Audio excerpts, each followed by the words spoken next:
In this episode, we talk about providing students with choices in the language classroom. Now, have you tried this, or are you curious about the benefits and how to manage it all? Well, I'm joined today by Maureen Lamb, a Latin and ancient Greek teacher in Connecticut, who shares what she's doing with choice in her classroom with guidance for all of us to try it out in our classrooms. So let's jump in. Are you a language teacher looking for some reassurance that what you're doing in the classroom is on the right track? Or maybe you're looking for some ways to teach even more effectively. If you're one or the other or somewhere in between, you've landed in the right place. This is the World Language Classroom Podcast with your host, me, Joshua Cabral. You're about to get tips, tools, and resources so that your students continue to rise in proficiency and communicate with confidence. Let's jump in. Vamos, allons-y. Hello, my friends. Bonjour, mes amis. Hola, mis amigos. Welcome to the World Language Classroom Podcast. I am Joshua Cabral, and thank you for listening, because that means that you're a teacher that wants to look at what you're doing in the classroom, learn from other teachers, and that's what makes you an incredible educator. So thank you for tuning in each week to be a part of these conversations. And real quickly, I always have to ask you, make sure that you're pressing subscribe or follow on whatever app you're on, because that's how you'll make sure to get all these episodes when they come out. And it's always nice to leave a review, so other teachers can hear about the podcast as well. So now let's jump into our topic for today. And it's about student choice. And when I think of this, for me, it's really rooted in this idea of motivation. Like, how are students going to learn best? And it's when they're motivated. And it seems to me that this idea of choice is one of those pieces of the motivation. Now, it's not going to be everything, obviously, but it's a piece of that. So to have this conversation, I am joined today by Maureen Lamb, who is going to offer so many wonderful strategies and insights on this topic. So Maureen Lamb is a Latin and ancient Greek teacher. This is my first Latin and ancient Greek teacher on the podcast. And she's also the department chair and the technology coordinator in her school. So she wears a couple of hats. She's in West Hartford, Connecticut at the Kingswood Oxford School, and she's been teaching for about 15 years. And if you've been to the CT Cult Conference or NECTFul or ACTFul or maybe some Google events, you have come across her name. You've seen her present on educational technology, CI, student choice, all of these wonderful things. And she was also part of NECTFul. She was a Mead Fellow, which is a fellowship for teachers to do action research, like in their classrooms, and to figure out ways to go about things and have mentors and then present on it at the conference. And she is now a mentor in that program. So she's sort of come full circle. So that's a lot of information about Maureen Lamb, because she is just a wonderful educator. And I am so excited to have her with us today to talk about student choice. So, okay, I'm going to stop talking about you now, Maureen, and welcome to the podcast. Thank you so much for having me. I'm so glad we were able to do this. This is fantastic. So I have talked a lot about kind of who you are, and I'm sure that there are some little pieces in there that I may have missed. So can you fill in any of the blanks about the Maureen Lamb teaching experience for us? Sure. I was a Connecticut Teacher of the Year for Languages in 2016, 2017, which taught me a lot and gave me a lot of connections to some wonderful people to learn from, which was really great. I'm also the mom to two kids, two little girls. And so that really it's been a kind of a trial by fire as an educator and kind of trying out things. They do understand a lot of Latin. I speak some Latin to them, which is so fun. But I'm just excited to be here because I'm really passionate about helping educators. And I teach graduate school classes through Idioma on teaching world language educators, which is awesome. And so I love being able to kind of share and learn and brainstorm with other teachers. So I'm super excited for this opportunity. I'm always interested, particularly with language teachers, how they came to the language that they teach. So sort of what brought you to Latin and ancient Greek? I actually wrote my college essay on this back in the day, and it's because of bedtime stories. My parents didn't tell me like Jack and the Beanstalk or anything like that. They would tell me ancient myths, and that's how I got interested in mythology. And when you're interested in mythology, I mean, what better way to learn than being able to read about it in the original? I wanted to take Latin so that I could read Ovid's Metamorphoses. I wanted to take Greek so that I could read the Iliad and the Odyssey in ancient Greek. And I've gotten to do all of that, which has been so exciting. Mhm. And it's so fun for me now, being a mom, being able to read those stories to my daughters. Oh my goodness, they know myths so well. It's so great. It's awesome. So, our topic now we're going to jump into is about student choice. And I had mentioned earlier that I kind of see it couched in this idea of motivation. I'm sure that will come up as we're going through, but let's start by going in the weeds a little bit back to the beginning of this journey with you, and Sure. what led you into making this idea of choice a part of the learning experience in your classroom. It's exactly what you said. There's a wanting for motivation. And specifically for me, it started out with homework motivation. I think I did my research in graduate school on homework because it's such a loaded topic and there's so much out there about homework. Not specifically for Latin, but for kind of the connections between language learning and homework. And so trying to figure out how can I motivate my students to do homework, and how can I find ways to make homework effective for all students. And so what I came to over lots of trial and error was creating opportunities for students to choose their homework.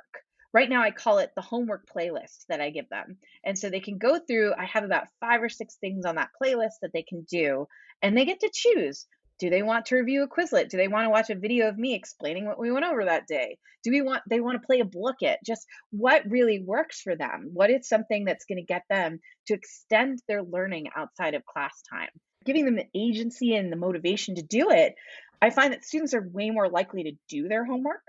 And I've actually stopped grading homework this year. I read Grading for Equity over the summer and it blew my mind a little bit. All these things I thought that I was doing right, like giving extra credit and stuff like that, was totally not helping my students. And so by doing things like retaking parts of assessments to look for skills and stuff like that, and giving students more choice and not grading homework, it really made a huge difference, I think, in my students' learning, and made it so that they had a lot more agency over their learning.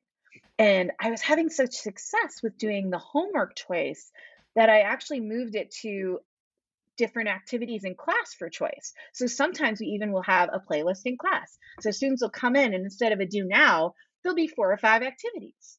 And that actually merged into doing station rotation model. So now then students can choose like which station they start at and move through the different activities. And one of the stations would be with me so that I can kind of check in and see how they're doing. And then other stations would be things that would be on their computer or something kinesthetic, so a lot of different choices for students. And then that was going so well that I started doing assessment choice.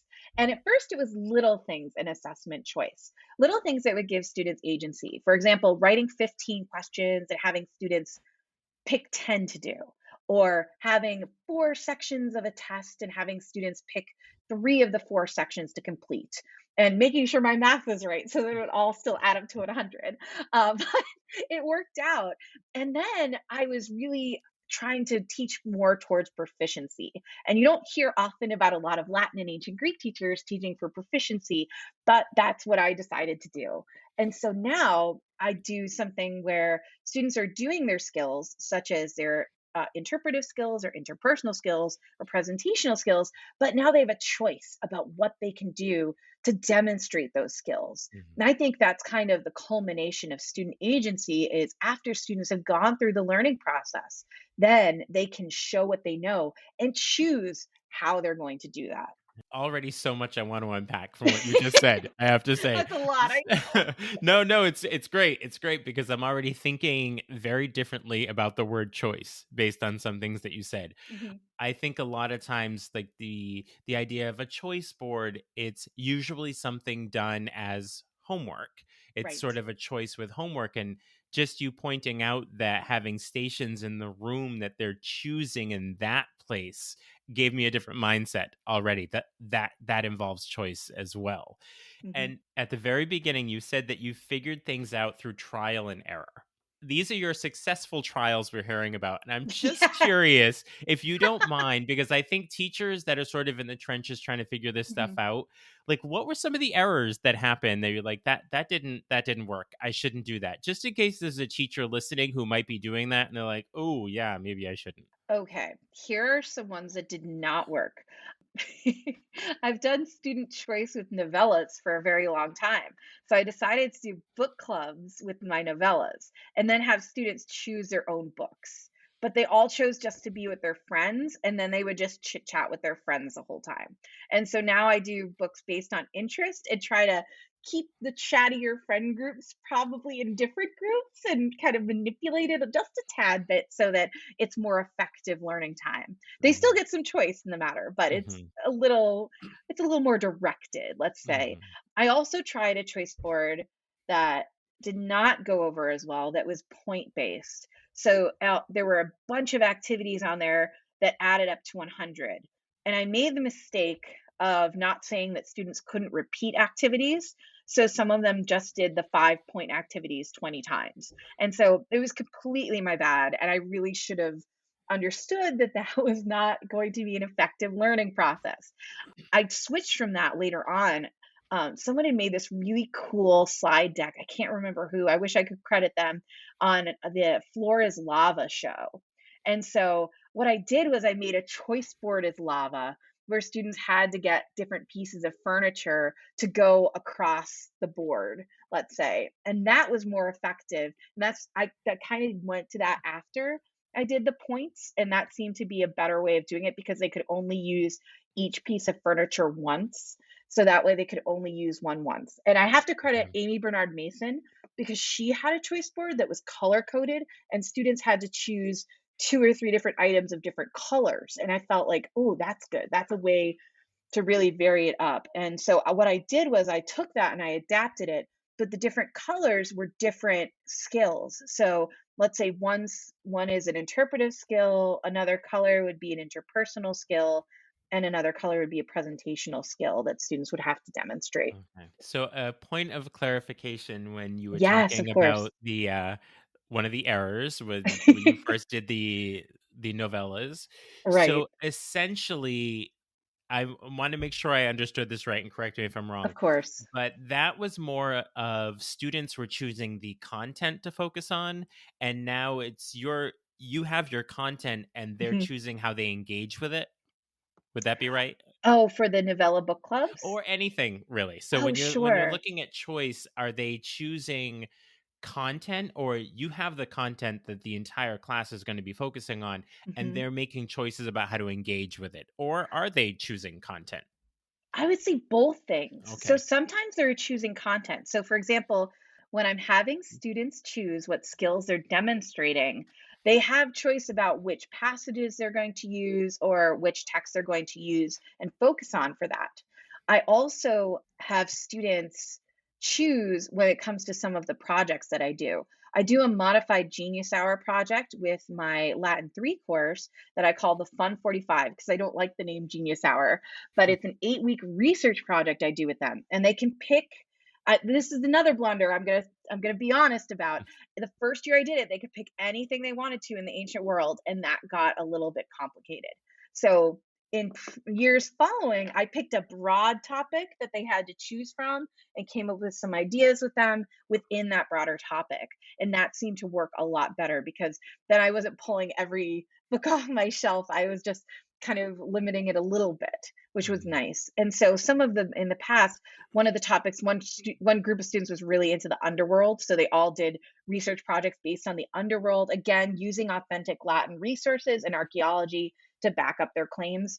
This year, students decided to do Roman holidays, which was really interesting. Some of the holidays were things that I was slightly familiar with, but it hadn't really dug into. So it was pretty cool that students were looking at the Latin and the archaeological evidence for that. And that's something that students do. And they come back to me and say that's what they remember from Latin class. Mhm. So it's been Mhm. very cool to add in that student choice and Mhm. to see kind of where students go from that and where they grow from that. And so that's been very, very cool for me. That's a great project. And if anyone wants anything from that, I'm happy to share freely because Okay. I think it's important. Yeah, so that actually opens up my next question here, Hmm. and it's about what has been the benefits and the results of providing choice. And I hear from that that they're remembering it because they were invested in it. Hmm. So, sort of overall in your class, if you think back to before you were giving so much choice, and now, what has been the result of that for your students in your classroom? I would think that a lot of the choice are the things where students feel like they have agency. I always felt like students had agency when they were doing projects, but I couldn't do completely project-based learning just because of the amount of content I have to cover, given the nature of the AP Latin exam. And so by being able to give students this choice, students had that agency and that motivation to do a project and then be really happy about it, or do an activity and feel like they had some agency in that activity and choosing what they did and how they learned and demonstrated that learning. And again, for me, I think that demonstrating learning is really the culmination of choice because that's them choosing to show these are the skills I acquired, and here is me saying, hey, this is what I can do. So it's pretty cool to see that. That's the best part for me. It's taking that motivation from an extrinsic to an intrinsic Hmm. as you're going through. Very, That's right. I'm thinking Vygotsky right now. I'm thinking all of these Vygotsky's outer ZPD and everything right Hmm. now is going through my head Right. with this. So you had mentioned that you had started by looking at homework. You Hmm. mentioned some stations in your classroom. What are some various ways that you're offering options? And if you could also tell us, like, how many choices are you giving for a particular assignment and what they might look like, so we can wrap our brains around this and really understand what it's like. I would say for homework, usually I give about 5 choices, 4 or 5 depending for the homework playlists. I would say for doing a choice of activities in the classroom, so usually I do 3 stations and my classes are pretty long. So they're usually 60 minutes or 75 minutes. So it's wonderful to be able to do 15-minute stations after doing kind of a 15-minute intro. So I love to do station rotation if I'm having a 75-minute block. That's one of my favorite things to do, just to make sure students are kind of cycling through things. For assessment, it really depends. I could have a huge board that I would make for some assessments, and for some other assessments, I could have only 3 or 4 choices. For my Latin test tomorrow, they have 3 choices, and some of them are far more in depth than others. And one of them is a very traditional test with multiple choice and translation. Another one is they're doing a journal entry where they have to link each section of the text that we read to different essential questions. Another one is to create cartoons. So it's just coming at it from different ways of interpreting the text. It's an interpretive assessment. So giving them 3 different options for demonstrating their interpretive skills of this text. I'm curious now, when now we're getting into truly that student perspective and that Hmm. experience from the student point of view. If my zone of genius, I know you didn't want to say genius hour earlier, but I'm going to say my zone of genius is the interpretive reading choices. And so I always go for those. So, how do you manage a student that is always going for the same choices, or is that totally fine? They will always have interpretive choices, and then another assessment would be interpersonal, and another assessment would be presentational. So they wouldn't get to choose just one of those. But I would say there are some students that choose traditional exams because that's what works for them.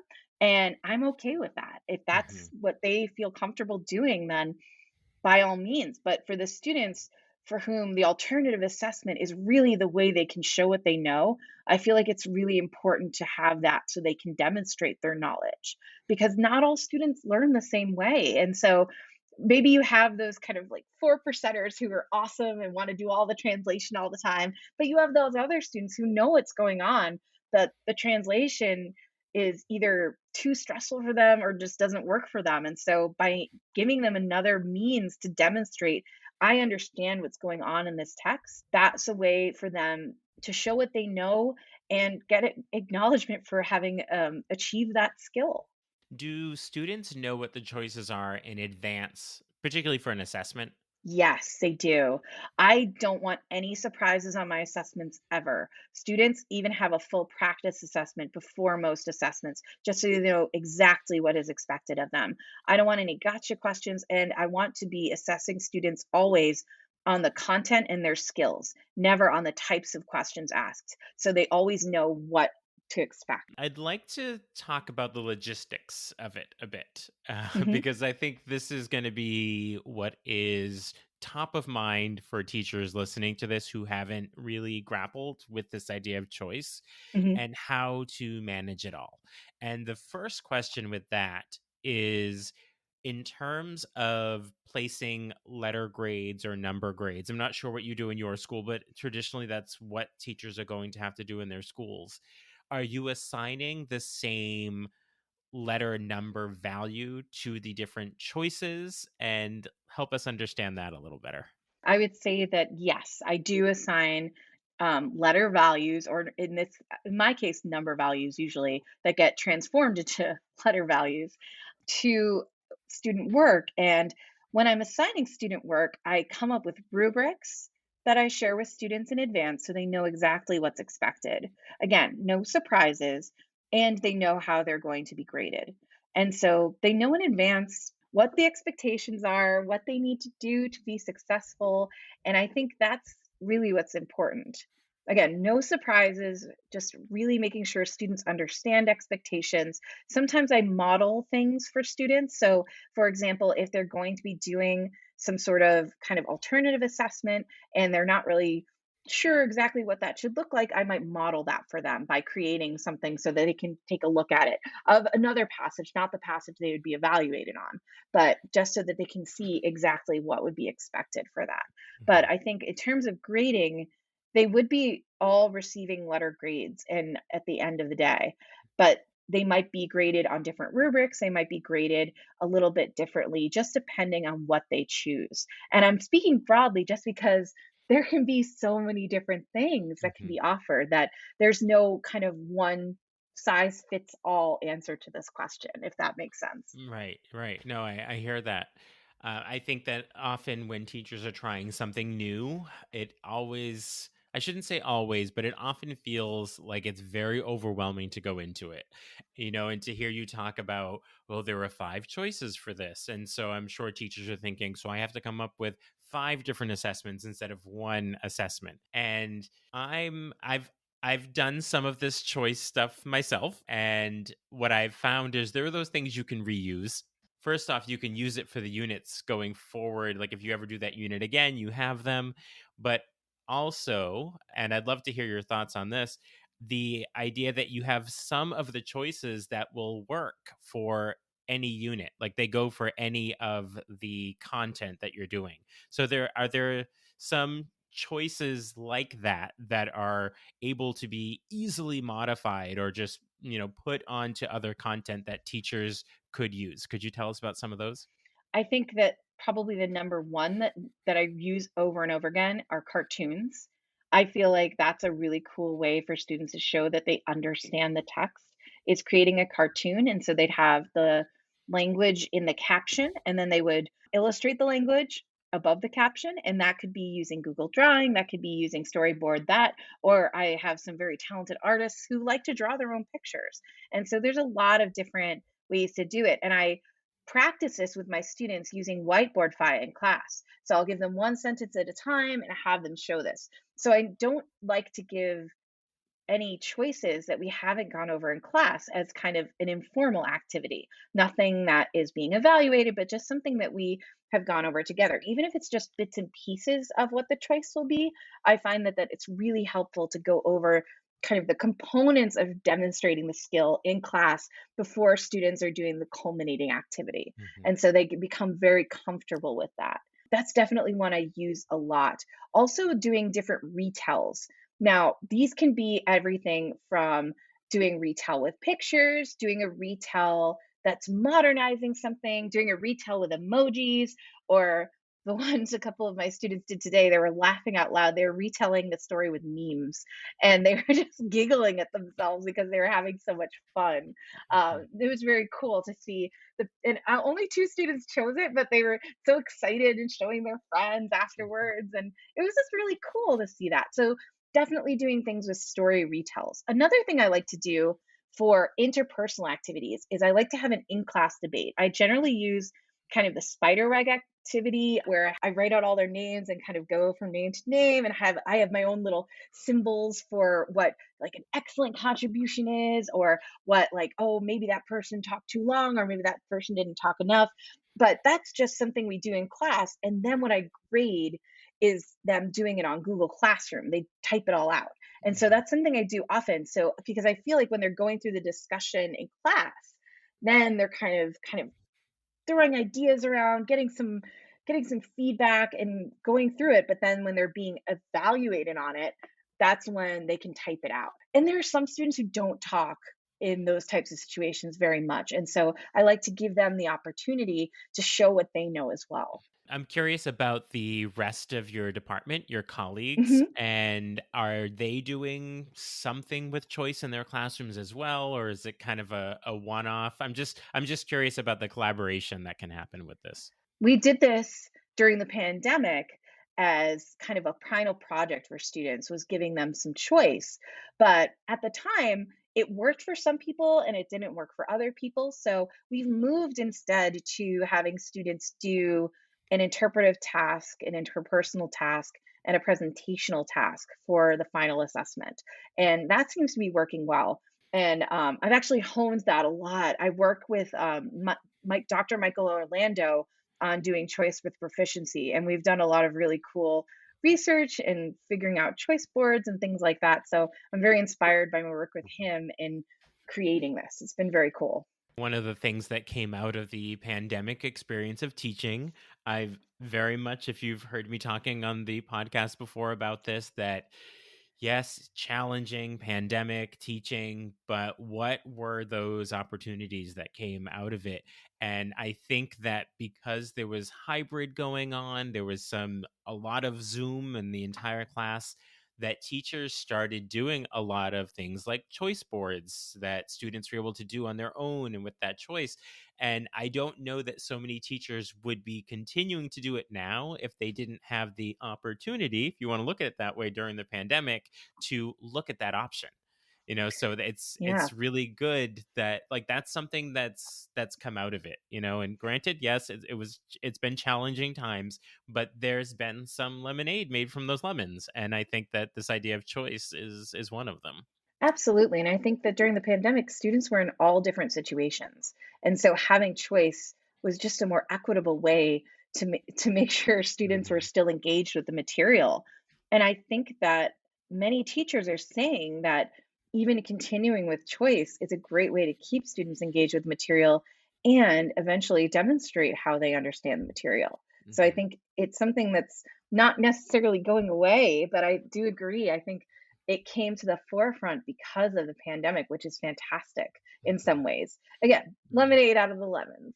Right. I like that. That's a really good way of putting it because it's something that's definitely benefited my students. I see the level of confidence and my students really go up when they're doing something like this. And I appreciate that because I think it's really difficult for some of them right now. And so to have something they're confident about and proud of is really important.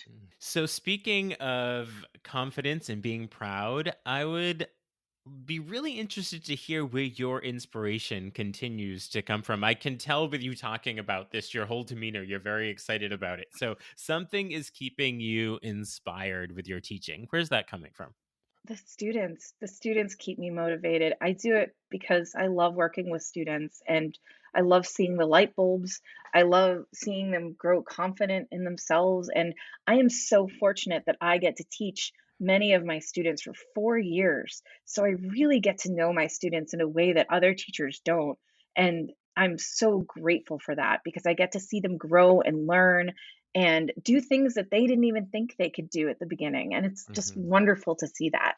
And I'm just grateful that I am able to teach every day. And I'm lucky to have my job. I feel even in Hmm. this time when it's really challenging to be a teacher, I'm still in love with my job, which is a pretty cool thing. Hmm. So this is the point in our conversation where I like to do what I call pulling the teacher curtain back a little bit and getting to know Maureen, the wonderful human being, and not just the teacher. So we're gonna do a little game I call this or Okay, that. I'll give you two awesome. choices. You choose one, maybe say why. Gives us a little bit of insight into you. You ready for this? Okay, let's Okay, go. up for it. Okay, so the first one. If you have the opportunity to purchase a new home, would you get the fixer upper or do you want the move in ready? Ooh, well, I have very little practical skills. I was a classics and music major with opera performance, so I can't do many practical things. So I'm gonna have to pick move and ready. Hmm. See, this is why I really enjoy these questions because at no other point in this discussion would we have talked about the fact that you studied opera. And that came out because I asked you if you would do carpentry in a new home, It's so it's true. great. I don't have any real skills. My mom was like, "Please become a No, lawyer or something." no, I'm you like, you "Oh, you have know." lots of real skills, just not applicable to that particular task. All right, so the next one. When it comes to art, are you more drawn to sort of sculpture and pottery or drawings and paintings? That is a really cool question. I think the classicist in me loves pottery and sculpture. But if I'm walking through a museum and I just want to see something beautiful, I love paintings. I was so fortunate to go to art classes when I was a kid at the Boston Museum of Fine Arts. And just, I remember just spending hours looking at the paintings. They were so beautiful. So, yeah, I think that's a bad answer to your question because No, it it's doesn't all really good. answer it. But yeah, I was very lucky. My mom would like schlep us on weekends up to the MFA, but it was great. Yeah, these questions are less about a right or wrong answer and more about knowing what you did as a child and your mom schlepping you to the art It's museum and true. you studying opera. All these things come out of these questions. So the last one is if you're watching a TV show or a movie, are you going to opt for the comedy or the drama? Well, it depends. If I'm watching something with my husband, it'll almost always be the comedy. But if it's me, I like British murder mysteries, like things like that, and with my cup of tea, because I secretly want to be a little old British lady.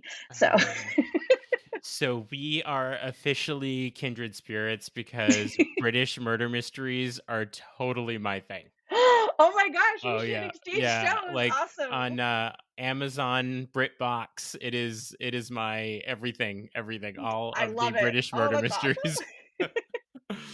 Oh That my is goodness. so good. See, wouldn't have learned that about you otherwise, right? True. So that is wonderful. So my guess is that there are teachers listening right now that are being inspired to try out some choice in their with their students and they might want to reach out to you to get some of your further insights or to learn more about you and what you're doing. So what's the best way for teachers to connect with you? I have an email address, latintechtools@gmail.com. I'm also on Twitter at latintechtools. So feel free to reach out either way. I will Okay. respond. And I Okay. really will respond. I did a Quizlet webinar a couple months ago now, and I got over 100 emails afterwards, but I responded to all of them. So I will respond Wow. eventually. It might take me 2 weeks, but I will respond. We'll be looking for you on Twitter. I'm a big Twitter person. A lot of my I listeners love are as Twitter. well. So we'll Yeah, definitely it's connect so on great there. for language teachers. So, as we are about to say our goodbyes, I always like teachers to take away something really actionable, a great piece of actionable advice when it comes to our topic today of using choice in their classroom. What advice would you give them? Start small and manageable and get student feedback. That could be talking to your students, that could be having them fill out a quick form for reflection. But I think that the most important thing is to do something that's working for your students. So check in with your students and don't feel like you have to do everything at once. Excellent. Thank you very much for that. And that piece of advice in there about the feedback from students, we often overlook that. So thank you for putting that forefront in your advice there. Of Thank you course. so much for your time today and sharing all these insights about choice with us. I've learned so much, and I'm absolutely sure that lots of teachers listening have some wonderful takeaways for this. Thank you very much for being with us. Thank you so much for having me. This was so much fun. What are your takeaways from that conversation with Maureen Lamb? I'm sure that we're all feeling inspired to provide choices for our students as we continue to build their confidence and motivation. Be sure to check out the show notes to connect with Maureen Lamb. You'll also see a link to sign up for Talking Points, my weekly email newsletter with tips and resources for language teaching. There are also links to get in touch with me if you'd like to work together, either in person in your school or remotely. Talk to you soon. Bye for now.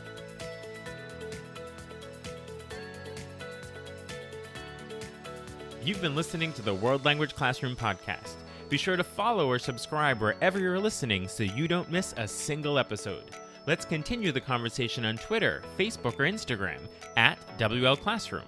You can also see over 250 blog posts about language teaching at, you guessed it, WLClassroom.com.